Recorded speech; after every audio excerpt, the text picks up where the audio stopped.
Hello everyone and welcome back to a brand new video where today we return with more iRacing, this time around to test drive some of the new content available for 2023 Season 2. Now this season, to be honest, there hasn't been a lot that has been added to the iRacing platform. That being said, we do have a new free car, we've also got another road car and one circuit, so to be honest I don't think sensibly we can really complain too much. Last season of course, there was a lot of content to go through, so this season, just calming things down a little bit.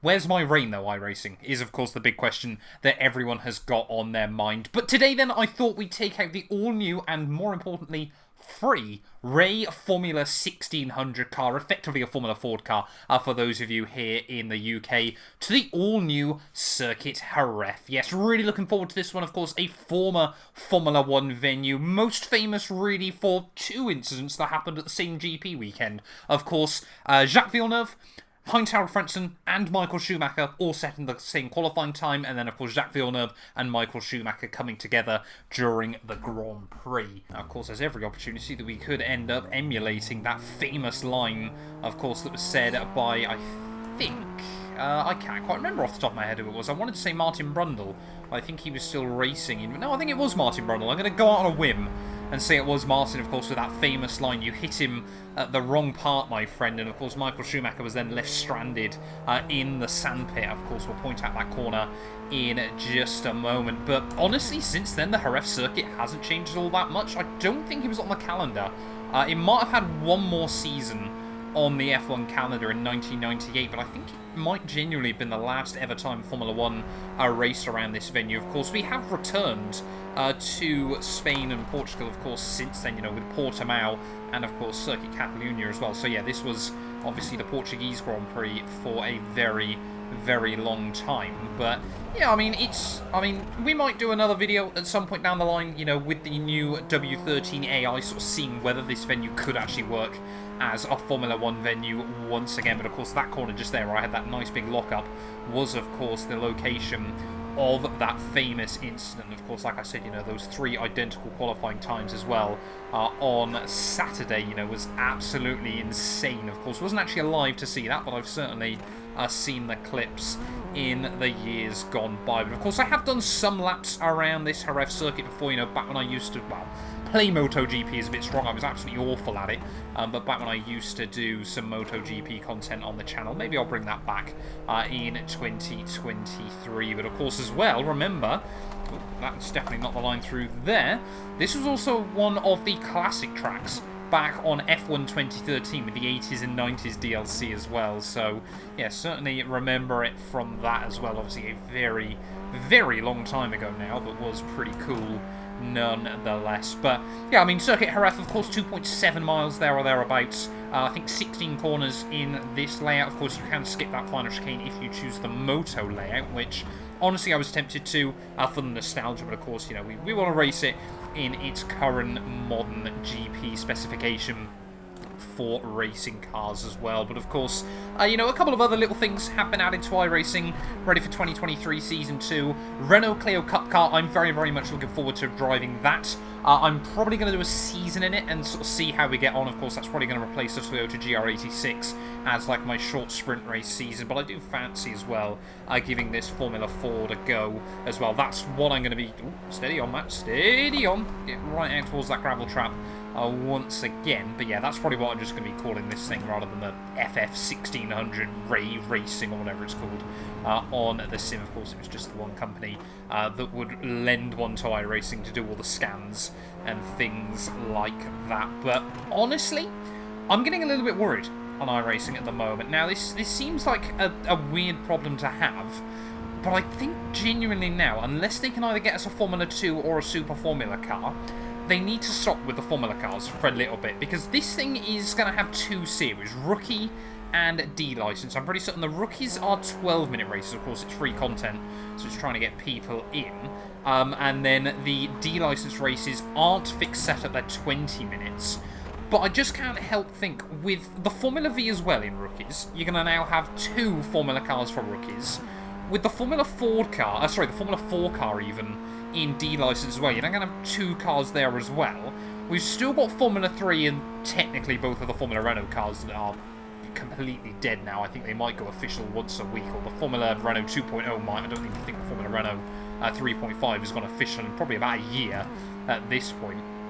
Are we just getting a bit too much content? And of course the other one being the Mercedes Formula 1 car right at the top, which doesn't really get very good attendance either, to be completely honest. You know, I still like doing some racing in it from time to time. Of course, doing the 2023 Grand Prix Challenge Series with that car, of course, which will return next week. I did really appreciate the support on the Nürburgring video that went live towards the end of, I think it was end of last week, wasn't it, over the weekend, where we jumped in with that. But I just can't help but feel that iRacing now is kind of cashed in on the open formula hype and just continuing to cash in on it. I mean, surely now, I think the big question that a lot of people are asking is, can the Skip Barber car survive all of this continuous onslaught? It's survived the Formula 4 car and the Formula V quite well, but I mean, they don't use it in real life anymore, so I've still got to be really careful on the brakes down into there.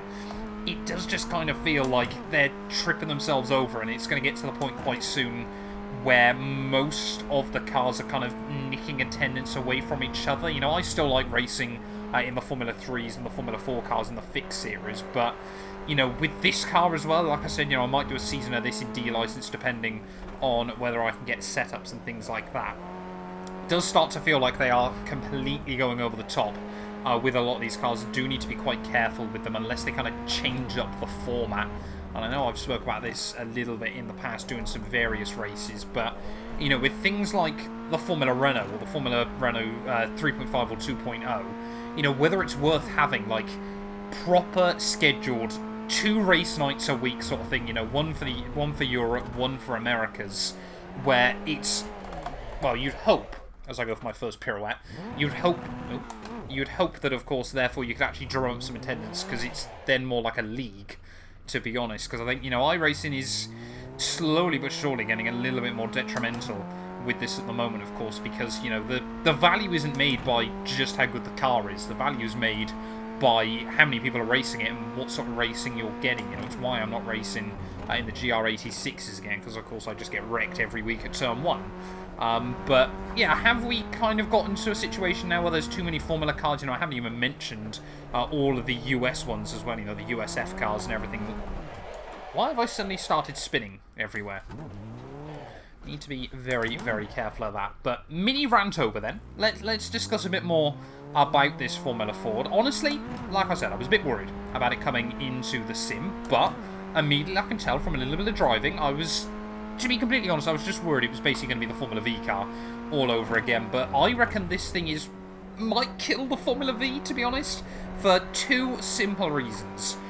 And both of them are pretty much related to the gearing. You know, that Formula V car, you basically sit in 3rd gear everywhere. It's not particularly fun for that exact reason.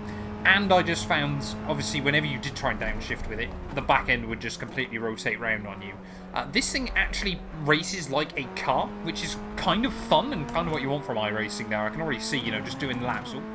Of course, what I always struggle with the Formula V is, you know, if you wanted to, you know, do sort of a whole open Formula ladder, you know, starting from rookies, training up on that side of things, it doesn't really teach you a lot about any of the other Formula cars. You know, the Formula D car, you know, the Formula IR04, you know, sets you up nicely for the Dallara F317, which again sets you up, you know, it's a bit of a jump up, but it does set you up for the Mercedes AMG car as well at A license.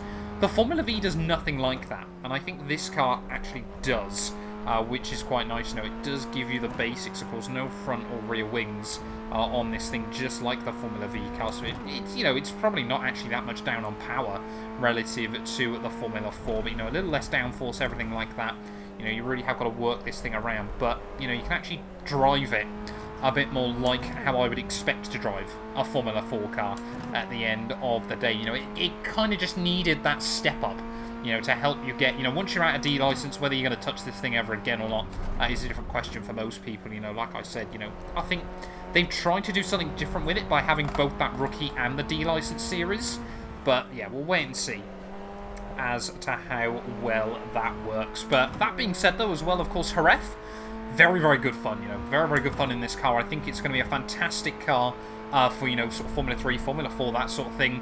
Renault Clio Cup, Like I said, I'm going to be making a video on that soon. There is going to be a little bit of a rant as well with that content. But I think, you know, this track is going to be very, very good fun. You know, even GT3 cars, you know, what we'll find is the first couple of seasons, they will chuck a lot of cars at this venue and sort of see what works. GT3s might be a bit big. GT4 cars, I think, you know, they're always good fun. Pretty much no matter where you take them nowadays. And the other big one I think that will work really well around here, probably more on the moto layout than this layout, Porsche Cup. I want to try and get back into Porsche Cup, ready for 2023 Season 2. It's been a while since I've heard those flat sixes scream, and I think now is the time to try and get back into it. Of course, I've got no idea whether they're actually racing around this venue, but I think that would be a really, really cool little combo as well. But, you know, obviously, again, with iRacing, you know, you're paying for a very, very good quality circuit, and it does feel, you know, absolutely like pretty much all of the other road courses on the sim. You know, it does feel very, very complete. Haven't really obviously tried to push the limits too much, but off-track seems sensible for the most part there. You know, you can get away running a little bit over the curbs in a few places, but, you know, you even look at the sandpit on a couple of spots, and it will try to go round on you. But let's try and go then for a bit more of an attacking lap. I'll let you enjoy the sounds of the Formula FF1600, sorry.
Small little mistakes there in the second half of the lap, but, you know, just trying to find the limit. Sometimes you've got to push the limits as well. They're up towards the start-finish line. It is going to be a 1 minute, it's not going to tell me, a 55.9 there, I think, was that lap. So a few tenths away from my personal best, but I think the tyres were starting just to give up the ghost ever so slightly. Got to be very, very careful of front locking in this thing, like pretty much everything on the iRacing platform. But yeah, let me know whether you're going to be taking out the Formula FF1600 on the sim. Of course, like I mentioned, free content. Jerez as well, though. Absolutely perfect. Do love this venue, and I think it's going to be very, very good fun to do some racing around in the near future. But thank you all so much for watching this video. If you have enjoyed, please do make sure to leave a like. Get yourself subscribed as well. And we will be back tomorrow then to have a quick look at the Renault Clio Cup. That I am incredibly hyped for.